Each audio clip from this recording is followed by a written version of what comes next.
Hello everyone, myself Mohammad Adnan. आप सबका स्वागत है माई चैनल द एजुकेटरी पे।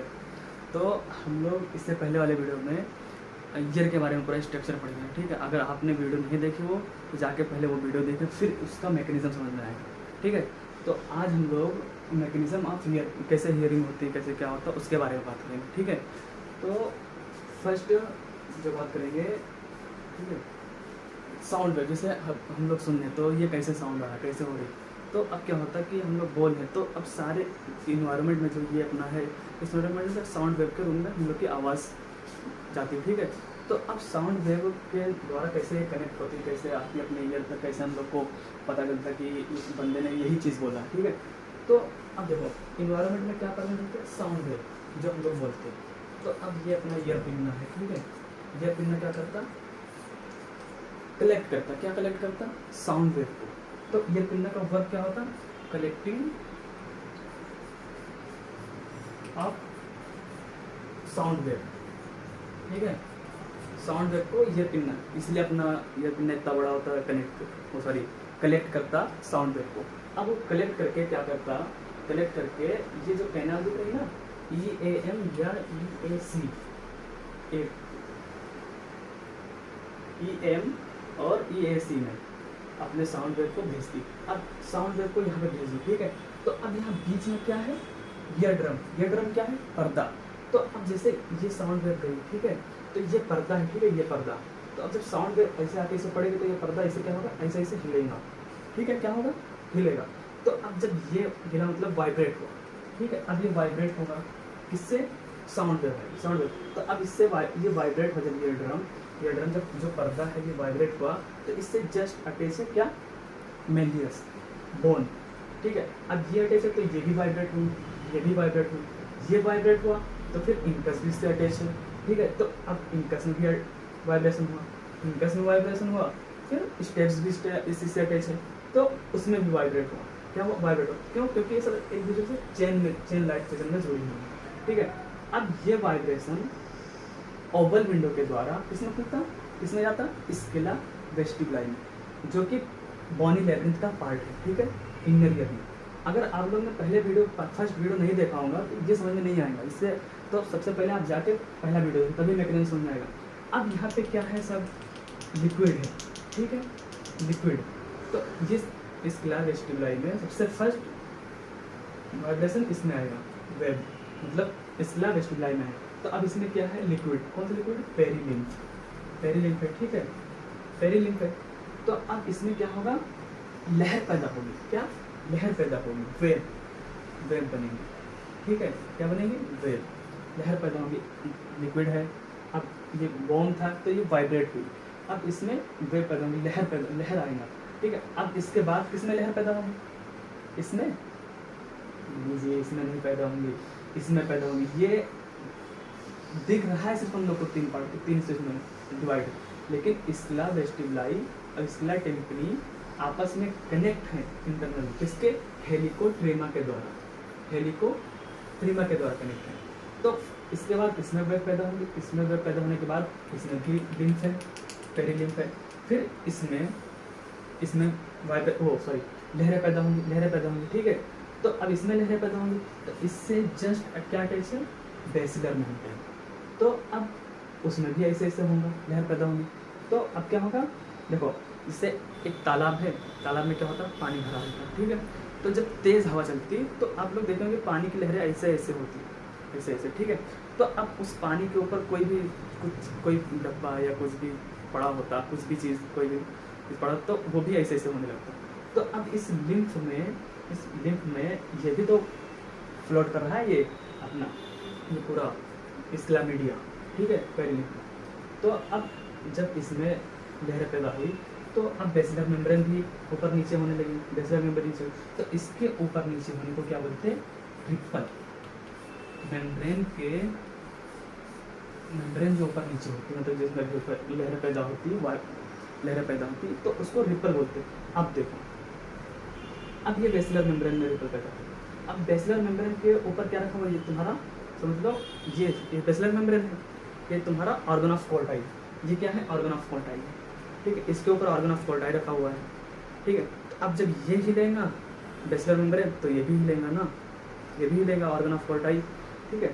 तो अब समझो ऐसे कि ये अपना बेसिलर मेम्ब्रेन है और ये क्या है ऑर्गन ऑफ कोर्टाई, ठीक है, ऑर्गन ऑफ कोर्टाई। अब ये क्या है ऊपर की टेक्टोरियल मेम्ब्रेन, क्या है ये ऊपर वाली ये टेक्टोरियल मेम्ब्रेन है ना। तो अब जब नीचे से लहर पैदा होंगी तो इसमें भी लहर पैदा होंगी, ऑर्गन ऑफ कोर्टाई भी। तो अब जो इसकी हेयर सिल्क की स्टीरोसीलिया, ये जो स्टीरोसीलिया, लेकिन टेक्टोरियल मेम्ब्रेन अपने एक ही जगह पे रहती है, अलग नहीं होती, ठीक है, वो अपना एक जगह फिक्स्ड होती है, मेंटेन होती है। तो अब जब बेसिलर मेम्ब्रेन में लहर पैदा हुई तो ऑर्गन ऑफ कोर्टाई में लहर पैदा होंगी। तो हेयर सेल से जो स्टीरोसीलिया निकले होंगे उसमें क्या होगा, वो भी ऐसे जब ऊपर की तरफ जाएगी तो ऐसे मुड़ जाएगी, मुड़ गई, बेंड हो गई, एपिकल पार्ट से जो उसकी निकली हुई ये मुड़ गई ना। तो अब जब ये मुड़ी तो इसके जस्ट नीचे क्या अटैच है इससे, एफरेंट नर्व फाइबर, क्या अटैच है, एफरेंट नर्व फाइबर। तो अब एफरेंट नर्व फाइबर में क्या होगा, एक्शन पोटेंशियल जनरेट होगा, एक्शन पोटेंशियल जनरेट होगा जिससे क्या होगा, परमेबिलिटी चेंज होगी, परमेबिलिटी चेंज हो गई तो ये होगा नर्व इम्पल्स, जो भी साउंड आए उसका नर्व इम्पल्स। अब इसको क्या होगा, अब ये सेंड करेगी इसको ऑडिटरी नर्व को, ऑडिटरी नर्व जो कि सेंसरी होती है, ठीक है, 8 नंबर की क्रेनियल नर्व होती है, ठीक है। अब ये ऑडिटरी नर्व क्या करेगी, इसको लेकर जाए कहाँ, ब्रेन के सेंसरी पार्ट, कौन सा, ऑडिटरी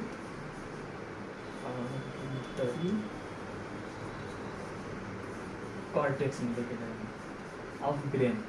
अब वहाँ पे उस वेव की स्टडी की जाएगी, कौन सी वेव है क्या है, उसी के हिसाब से हम लोग को पता चल जाए कि भाई ने ये चीज़ बोली, ठीक है। तो हम लोग सीधा सीधा याद करेंगे, यह पिन्ना का काम होता कलेक्शन ऑफ साउंड वेव को सीधा उसमें एक्सटर्नल ऑडिटरी मीटर्स में भेजती, जिससे ईयर ड्रम होता है जिसको पर्दा होता है, तो उसमें वाइब्रेशन ये आई वेव आई तो ये क्या होगा, हिलने लगा, कोई भी चीज़ पड़ेगी इसमें तो ये हिलने लगा तो इससे सारी ईयर ऑसिकल्स अटैच है, ईयर ऑसिकल्स में भी वाइब्रेशन होगा, फिर स्टेप से ओवल विंडो के द्वारा उसमें खुलेंगी, क्या नाम है, स्केला वेस्टिबुलाई में खुलेंगी। स्केला वेस्टिबुलाई में क्या है, लिक्विड है, तो उसमें वेव पैदा हो जाएंगी, लहरें होंगी, जैसे पानी लो ना तो पता चलता ना, अगर हिलाओ तो उसका ऐसे बनती रहती है इससे, तो उसी के तरीके से फिर उसके बाद स्केला टेम्पनी में वो सिंगल साइन मतलब लहरें पैदा होंगी, लहरें उसमें हुई तो उसके ऊपर बेसिलर मेम्ब्रेन है स्केला टेम्पनी में, तो अब उसमें भी लहरें पैदा होंगी, मेम्ब्रेन में पैदा हुई लहरें, ऑर्गन ऑफ कोर्टाई भी ऊपर नीचे होगा, तो सबसे ऊपर हेयर सेल से स्टीरोसीलिया निकली हुई। अब स्टीरोसीलिया जो क्या होगा, बेंड हुआ तो नीचे परमेबिलिटी चेंज हो जाएगी, परमेबिलिटी चेंज हुई, एक्शन पोटेंशियल जनरेट होना ही नर्व इम्पल्स है। अब वो नर्व इम्पल्स सीधा ले जाके ऑडिटरी नर्व को देगी, ऑडिटरी कॉर्टेक्स ऑफ ब्रेन में लेके जाके उसकी स्टडी की जाएगी, ठीक है। ये रही बात हियरिंग की। अब बात करते हैं हम एक मैकेनिज्म और, ठीक है। देखो क्या होता कि हमने तो जैसे कि हम लोग पढ़ रहे थे हियरिंग हो गई थी ना, और ईयर के 2 काम होते हैं, तुम्हें पता ही थी, एक होता बैलेंसिंग, तो ईयर को हमने डिटेल में पढ़ लिया कि कैसे साउंड वेव आती है, कैसे क्या होता है वो पढ़ लिया। अब क्या होता है, इनर को हम लोग ऑल्सो पार्ट बोलते हैं, लेब्रिंथ बोलते हैं। लेब्रिंथ के कितने पार्ट होते हैं, 2, बॉनी लेब्रिंथ, मेम्ब्रेनस लेब्रिंथ, ठीक है। अब क्या होता है कि मेम्ब्रेनस लेब्रिंथ के 3 पार्ट होते हैं, एक होता कॉक्लिया, एक होता ओटोलिक ऑर्गन और एक होता सेमी सर्कुलर कैनाल, ठीक है। इन दोनों को मिला के वेस्टिबुलर एपरेटस बोलते हैं, किसको, otolith organ and semi circular canal, इनको मिला के बोलते हैं वेस्टिबुलर एपरेटस, ठीक है। कॉक्लिया जो हमने अभी स्ट्रक्चर पूरा पढ़ा था, इनर ईयर पर कैसे सुने, कैसे साउंड वेव आई, कैसे ब्रेन का पहुंचा, वो सारे हियरिंग में थे, वो सारे कॉक्लिया हैं, वो स्ट्रक्चर जो था वो कॉक्लिया का था। तो वो क्या करता है, हियरिंग में इन्वॉल्व होता है। कॉक्लिया का वर्क क्या है, हियरिंग, और ऑटोलिक ऑर्गन, सेमी सर्कुलर कैनाल, इनका वर्क है बैलेंसिंग, ठीक है। क्या बैलेंसिंग, प्रेशर बैलेंसिंग में, ठीक है। अब देखो सर्कुलर मतलब मीन्स सर्कल, ठीक है, क्या है, सर्कल, ठीक है, सर्कल। सेमी मतलब आधा, इसलिए मैंने आधा बनाया, ठीक है। सेमी, देखो semi circular canal, semi circular canals क्यों बोले, क्योंकि 3 कैनाल होते हैं, ठीक है। तो सर्कुलर मतलब पूरा एक सर्कल, ठीक है। सेमी मतलब आधा, ठीक है। तो सेमी सर्कल, ये सेमी सर्कल बनाइए, ठीक है। तो इसके बेस पे एक उभार होता है, इमिनेंस होता है, जिसको बोलते हैं एम्पुलर, ठीक है। क्या बोलते हैं? एम्पुलर।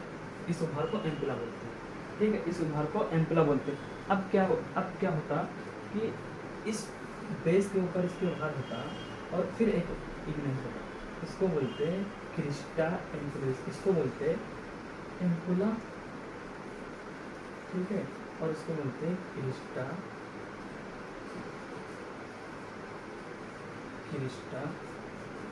एम्पुलरिस, ठीक है। एम्पुलरिस। ऑटोलिथ ऑर्गन के 2 पार्ट होते हैं, एक होता सेक्यूल्स,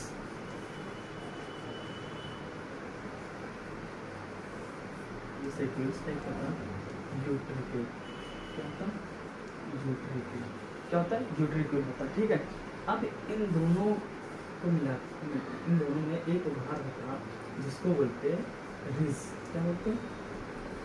रिज। इस रिज को बोलते हैं मैक्यूला। अब ये दोनों क्रिस्टा एम्पुलरिस और मैक्यूला, ये दोनों मिला के बैलेंस करते हैं, ठीक है। देखो, अपने ईयर के 2 काम होते हैं। एक होता है हियरिंग, जो कि हम लोग ने स्ट्रक्चर से थोड़ा डिटेल में पढ़ा था, और बैलेंसिंग का अपने एनसीईआरटी में डिटेल में नहीं दिया हुआ, तो इसकी वजह से जो दिया है वो सिर्फ मैंने बोला है, ठीक है। तो अब देखो, लेबलिंग के 2 पार्ट होते हैं, bony labyrinth, membranous labyrinth. Membranous labyrinth के कितने पार्ट? 3 पार्ट। कौन कौन से?